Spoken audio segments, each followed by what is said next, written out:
La lección para hoy, el propósito de la iglesia, con nuestro texto de Efesios 3:21. A Él sea gloria en la iglesia en Cristo Jesús por todas las edades, por los siglos de los siglos. Amén. ¿Qué es la iglesia? Fíjese que es una pregunta que tenemos que responder siempre cuando estamos enseñando a la gente religiosa. Tenemos que comenzar tocando estos temas y hacemos la pregunta, ¿qué es la iglesia? La iglesia bíblica, la iglesia del Señor, es el conjunto de personas salvas por obedecer el evangelio, como nos enseña Hechos 2:41 y 47. La palabra eclesía, los llamados fuera, los llamados del mundo a servir a Dios, es ese conjunto de personas que han decidido servir a Dios en una ciudad determinada. Hablo de la iglesia local. Conocemos nosotros la diferencia entre la iglesia universal. Cuando nosotros nos convertimos, nos bautizamos para el perdón de nuestros pecados, el Señor nos añade a la iglesia universal de Cristo. Pero para crecer, madurar, para desarrollarnos y servir en la iglesia, necesitamos ser miembros de una iglesia local, donde nosotros vamos a servir a nuestro Dios con otros hermanos. Pero somos miembros de la Iglesia Universal de Jesucristo. Entonces, los llamados fuera, los llamados del mundo a servir a Dios. Primera de Pedro, capítulo 2, versículo 9, podemos leer, mas vosotros sois linaje escogido, real sacerdocio, nación santa, pueblo adquirido por Dios, para que anunciéis las virtudes de aquel que os llamó de las tinieblas a su luz admirable.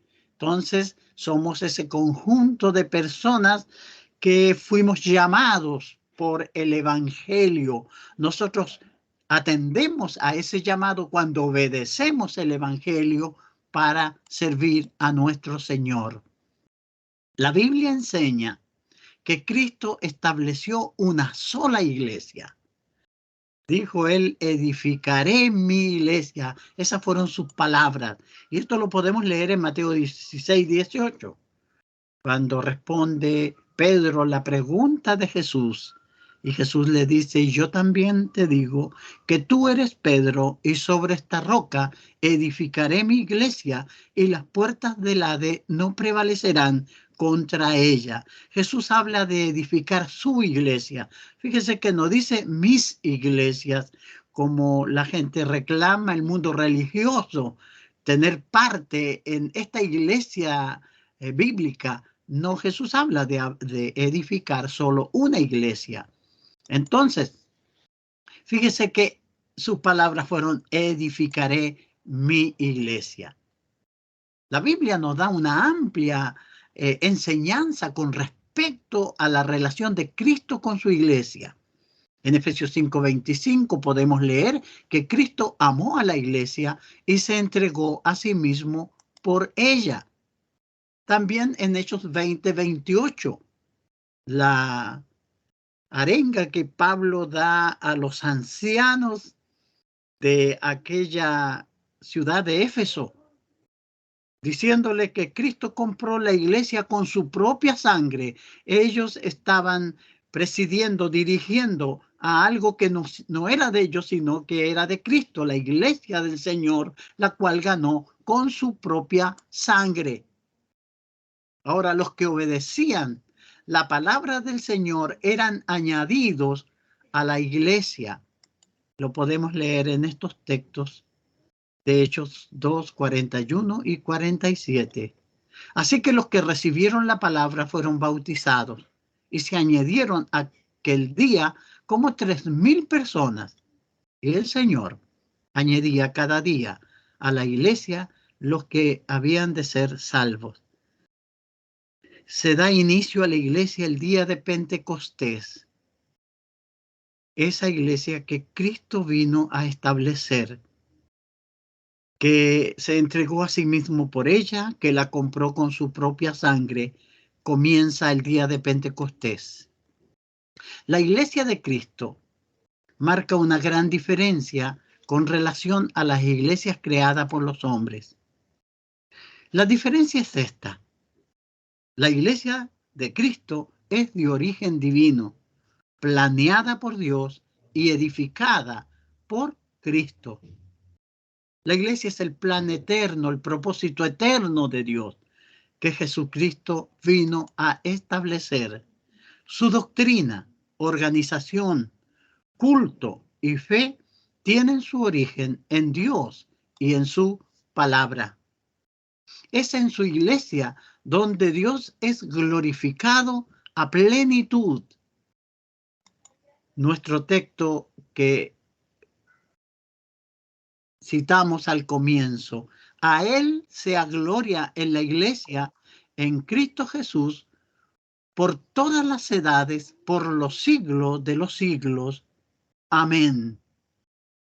La iglesia de Cristo, fundamental, en donde Dios recibe la alabanza. Fíjese que nuestro Dios quiere tener una estrecha comunión con su pueblo.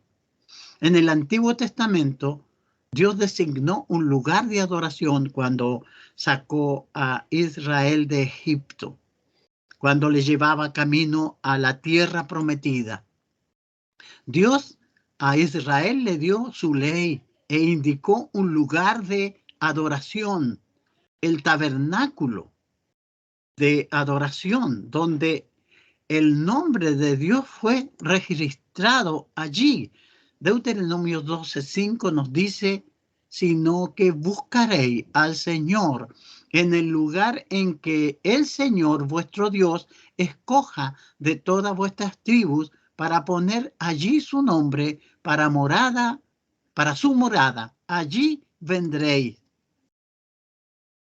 Éxodo 25, 8 y 9 se nos muestra cómo Dios guió a Moisés y dio las capacidades, habilidades a los hombres para que pudieran llevar a cabo y construir este tabernáculo. Dice Éxodo 25, 8 y 9, y que hagan un santuario para mí, para que yo habite entre ellos, conforme a todo lo que te he mostrado, conforme al diseño del tabernáculo, al diseño de todo su mobiliario. Así lo haré. Dios reveló y dotó a ciertos hombres de las capacidades para construir todo el mobiliario que integraría este tabernáculo donde Él moraría. Fíjese que el día en que fue inaugurado este tabernáculo, dice en el capítulo 9 de Levíticos, en el versículo 23 y 24, leemos: y entraron Moisés y Aarón en el tabernáculo de reunión, y salieron y bendijeron al pueblo, y la gloria de Jehová se apareció a todo el pueblo, y salió fuego de delante de Jehová, y consumió el holocausto con la grosura sobre el altar. Viéndolo todo el pueblo, alabaron y se postraron sobre su rostro. La presencia del Señor se manifestó en ese lugar. El impacto, la conmoción del pueblo los llevó a postrarse y adorar a Dios cuando vieron que Dios había elegido un lugar de donde hablaría, de donde les guiaría. Luego, establecidos como nación, el Señor eligió el templo edificado por Salomón como el lugar donde Él registraría su nombre. Ahí en Crónicas nosotros podemos leer lo que sucedió. Tengo señalado ahí el versículo 12 y el 16. Apareció Jehová a Salomón de noche y le dijo: yo he oído tu oración y he elegido para mí este lugar por casa de sacrificio. Porque ahora he elegido y santificado esta casa para que esté en ella mi nombre para siempre, y mis ojos y mi corazón estarán ahí. Fíjese que el Señor eligió ese lugar como morada. Leemos aquí en Segunda de Crónicas lo que sucedió, algo muy parecido a lo que sucedió cuando se inauguró el templo, o sea, el tabernáculo. Aquí en el 7, del 1 al 3, dice: cuando Salomón acabó de orar, descendió fuego de los cielos y consumió el holocausto y las víctimas, y la gloria de Jehová llenó la casa. Y no podían entrar los sacerdotes en la casa de Jehová, porque la gloria de Jehová había llenado la casa de Jehová. Y cuando vieron todos los hijos de Israel descender el fuego y la gloria de Jehová sobre la casa, se postraron sobre sus rostros en el pavimento y adoraron y alabaron a Jehová, diciendo: porque Él es bueno y su misericordia es para siempre. La gloria del Señor se manifestó y el Señor afirmó su pacto, puso su nombre en ese lugar para comunicarse con su pueblo. En este deseo de Dios de tener este estrecho trato, esta estrecha comunión con su pueblo. Fíjese que en el Nuevo Testamento el nombre de Dios es registrado en la iglesia, donde es Dios glorificado. Efesios 3:21 dice: a Él sea gloria en la iglesia, en Cristo Jesús, por todas las edades, por los siglos de los siglos. Amén. Dios recibe la gloria, la honra, la alabanza en la iglesia. Dios es glorificado a plenitud en su iglesia. Efesios 1, 22 y 23 nos dice: Dios sometió todas las cosas al dominio de Cristo y lo dio por cabeza de todos a la iglesia. Esta, que es su cuerpo, es la plenitud de aquel que lo llena todo por completo. El propósito de la iglesia es glorificar y alabar y honrar al Salvador. Dios nos mostró y hemos visto en el Antiguo Testamento donde puso Él su nombre, pero en este tiempo, en esta era, el nombre de Dios está en la iglesia. Leemos en Hechos 7:48. Si bien el Altísimo no habita en templos hechos de mano, como dice el profeta, el cielo es mi trono y la tierra el estrado de mis pies. ¿Qué casa me edificaréis? Dice el Señor. ¿O cuál es el lugar de mi reposo? Hablando de la construcción de un templo. Nosotros vemos cómo la gloria de muchos grupos religiosos son los ostentosos templos, que son verdaderas joyas arquitectónicas, que son honrados y que son en algunas partes hasta patrimonio de la humanidad. Esos añosos templos que fueron edificados en el nombre de Dios, pero Dios no habita en esos templos. Hechos 17:24, Pablo diciendo: el Dios que hizo el mundo y todas las cosas que en él hay, siendo Señor del cielo y de la tierra, no habita en templos hechos por manos humanas. Hablando de la idolatría que había en aquella ciudad. Fíjese que es bien importante considerar esto. La iglesia. Nosotros conocemos que existe la iglesia universal y la iglesia local.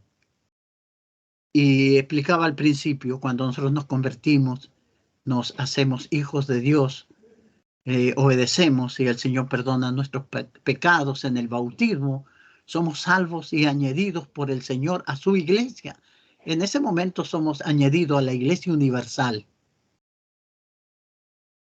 Siempre pongo este ejemplo para explicarle a los hermanos. Es como cuando nosotros nacemos, nuestra madre nos da luz y nosotros venimos a integrar la sociedad humana, venimos a ser un ser humano. Pero para crecer y servir a esa sociedad humana, nosotros necesitamos una familia que nos va a criar y que nos va a cuidar. Y nosotros vamos a ser educados y vamos a salir más tarde a servir a esa sociedad humana. Lo mismo pasa con la iglesia. Yo me convierto, soy hijo de Dios y el Señor me da una familia, que es la iglesia local, donde yo soy miembro, donde usted es miembro. Es mi familia. Yo ahí tengo que servir ahora al Señor. La iglesia se transforma en ese templo espiritual para morada de Dios en el Espíritu. Y es lo que nos transmite la palabra de Dios. El Señor ya no va a habitar en templos, sino que nosotros, como Pedro enseña, vosotros también, como piedras vivas, sed edificado como casa espiritual y sacerdocio santo para ofrecer sacrificios espirituales aceptables a Dios por medio de Jesucristo. Entonces, nosotros nos transformamos en esas piedras vivas. Fíjense que esta idea es muy importante cuando nosotros la encontramos y cómo se desprende de la Escritura. Pablo le escribe a los hermanos en Éfeso: ustedes son como un edificio levantado sobre los fundamentos que son los apóstoles y los profetas. Y Jesucristo mismo es la piedra principal. En Cristo todo el edificio va levantándose en todas y cada una de las partes hasta llegar a ser en el Señor un templo santo. En Él también ustedes se unen todos entre sí para llegar a ser un templo en el cual Dios vive por medio de su Espíritu. La iglesia como morada de Dios, un templo espiritual. Y eso es para alabanza de su gloria. La iglesia es el cumplimiento del plan eterno de Dios, como dice Efesios 3:11, conforme al propósito eterno que hizo en Cristo Jesús, nuestro Señor. Entonces la iglesia existe con ese propósito, para alabanza de Dios. A Él sea gloria en la iglesia, en Cristo Jesús, por todas las edades, por los siglos de los siglos. Amén. Efesios 3:21. El nombre de Dios es magnificado, alabado por su pueblo, por la iglesia. Cuando nos juntamos, nosotros nos transformamos en esas piedras vivas que juntos construimos ese templo espiritual para alabanza de Dios. Dios recibe gloria por medio de la iglesia. Efesios 3:10 nos dice: para que la multiforme sabiduría de Dios sea ahora dada a conocer por medio de la iglesia a los principados y potestades en los lugares celestiales. La iglesia del Señor lleva a cabo esta gran misión de alabar y de glorificar. Ahí están los redimidos. Y de alguna forma las huestes celestiales aprenden de esta gran institución que es la iglesia del Señor. Hay varios aspectos que las huestes celestiales solo pudieron comprender en el acto de redención de Jesucristo, cuando Él vino a rescatar a la humanidad. En ese sentido, la iglesia viene a enseñar, a dar a conocer todas estas cosas a los principados y potestades en los lugares celestiales. Dios hace grandes cosas a través de su iglesia para alabanza de su nombre. Pero esto depende del crecimiento espiritual de la iglesia. Fíjese que esto es muy importante. Nosotros existimos. Yo insisto diciéndole a los hermanos, hermanos, nosotros no somos un club, no somos un grupo como los centros de reunión que tienen los hombres. Somos la iglesia del Dios viviente, donde Dios es glorificado. Dice el 4:16 de Efesios, de quien todo el cuerpo bien concertado y unido entre sí por todas las coyunturas, que se ayudan mutuamente según la actividad propia de cada miembro, recibe su crecimiento para ir edificándose en amor. El crecimiento espiritual de la iglesia, que todos entendamos por qué razón somos parte de la iglesia, por qué razón estamos ahí. También depende mucho de la pureza de la iglesia. Debe ser una iglesia gloriosa. Efesios 5:27, a fin de presentársela a sí mismo una iglesia gloriosa que no tuviese manchas ni arrugas, ni cosas semejantes, sino que fuese santa y sin mancha. ¿Ve usted la relación? Nosotros nos damos cita para adorar a nuestro Dios, para glorificar su nombre. Nuestro propósito, tanto individual como congregacional, es servir a Dios y darle gloria y honra. Romanos 5:16 nos dice, no, 5:6, para que unánime, a una voz, glorifiquéis al Dios y Padre de nuestro Señor Jesucristo. Hacerlo todo para la gloria de Dios, 1 Corintios 10:31. Y 2 de Tesalonicenses 1:11 y 12, para que el nombre de nuestro Señor Jesucristo sea glorificado en vosotros y vosotros en él, por la gracia de nuestro Dios y del Señor Jesucristo. La adoración a Dios. Así que ofrezcamos siempre a Dios por medio de él sacrificios de alabanza, es decir, fruto de labios que confiesen su nombre. Hebreos 13:15. Primera Pedro 2:5. Vosotros también, como piedras vivas, sed edificado como casa espiritual y sacerdocio santo, para ofrecer sacrificios espirituales aceptables a Dios por medio de Jesucristo. Nuestra relación con el Señor es fundamental.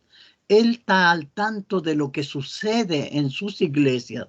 Usted se recuerda a las iglesias en Apocalipsis. A cada una el Señor le dice, yo conozco tus obras. ¿Por qué él conocía sus obras? Porque él participa activamente en la adoración, está presente cuando nosotros nos transformamos en esas piedras vivas y le damos honor y gloria. El Señor conoce muy bien a su iglesia. Por eso le dijo a Pablo, ¿por qué me persigues?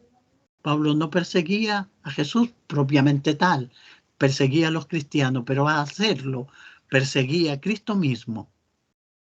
Fíjese que las implicaciones de todo esto, la glorificación de Dios debe ser el enfoque principal de la iglesia. El propósito de la iglesia influenciará lo que hacemos.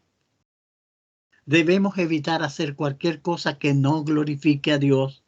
Es posible hacer cosas correctas, pero de la manera incorrecta. La corrección que se hizo a los fariseos. Jesús diciéndole, este pueblo de labios me honra, mas su corazón lejos está de mí. Necesitamos servir a Dios con toda sinceridad. Debemos entender el qué y el cómo de lo que Dios quiere. La Biblia debe ser nuestra única autoridad en este aspecto.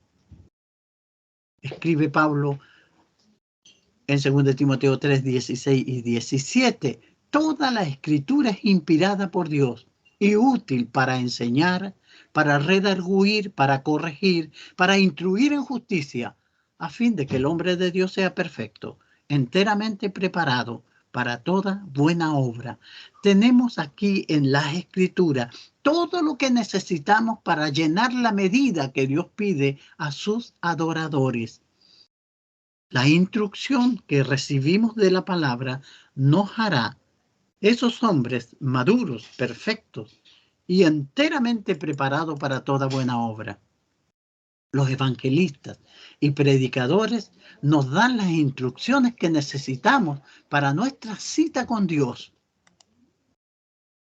Hebreos 10, 24 y 25 dice: y considerémonos unos a otros para estimularnos al amor y a las buenas obras, no dejando de congregarnos como algunos tienen por costumbre, sino exhortándonos, y tanto más cuando veáis que aquel día se acerca.